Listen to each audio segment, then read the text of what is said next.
Private corporate స్కూళ్లలో సమస్యలు parents ఇబ్బందులపై focus చేసింది విద్యాశాఖ. ఇందులో భాగంగా ఈ పోర్టల్ తీసుకొచ్చింది. పేరెంట్స్, స్టూడెంట్లతో పాటు సామాన్య ప్రజలు ఎవరైనా ప్రైవేట్ స్కూళ్లపై ఉన్న ఫిర్యాదులను ఈ పోర్టల్లో చేయొచ్చు. స్కూల్ ఎడ్యుకేషన్ డైరెక్టరేట్ వెబ్సైట్ లోకి వెళ్లి ఆన్లైన్ సర్వీసెస్ సెక్షన్ లో PSCMS లింక్ క్లిక్ చేస్తే అక్కడ తమ మొబైల్ నెంబర్ ఎంటర్ చేయగానే ఒక ఓటీపీ వస్తుంది. దీంతో లాగిన్ అయి తమ సమస్యను వివరంగా రాసి అవసరమైన డాక్యుమెంట్స్ ని కూడా అప్లోడ్ చేయొచ్చు.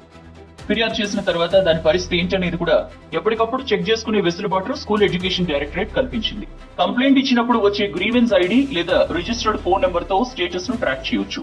సంబంధిత అధికారులు ఆ ఫిర్యాదుపై ఎలాంటి చర్యలు తీసుకున్నారు, విచారణ ఏ స్టేజ్ లో ఉంది అనేది పారదర్శకంగా వెబ్సైట్ లోనే కనిపిస్తుంది.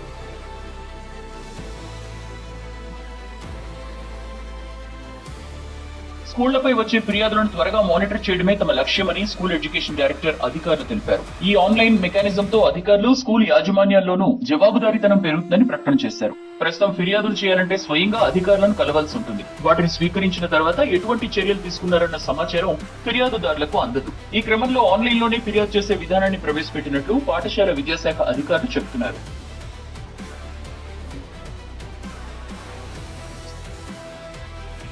రాష్ట్ర ప్రభుత్వం, విద్యాశాఖ ప్రైవేట్, కార్పొరేట్ స్కూల్స్ ఆగడాలకు అడ్డుకట్ట వేసేలా తీసుకుంటున్న నిర్ణయాలు సరైనవన్నారు పేరెంట్స్ అసోసియేషన్ సభ్యులు, విద్యావేత్తలు.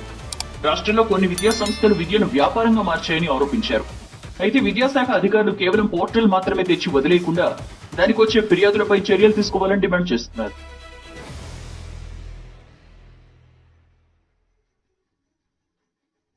రాష్ట్రంలో కార్పొరేట్, ప్రైవేట్ ఫీజులను నియంత్రించేలా మరిన్ని కఠిన నిర్ణయాలు తీసుకోవాల్సిన అవసరం ఉందన్నారు నిపుణులు.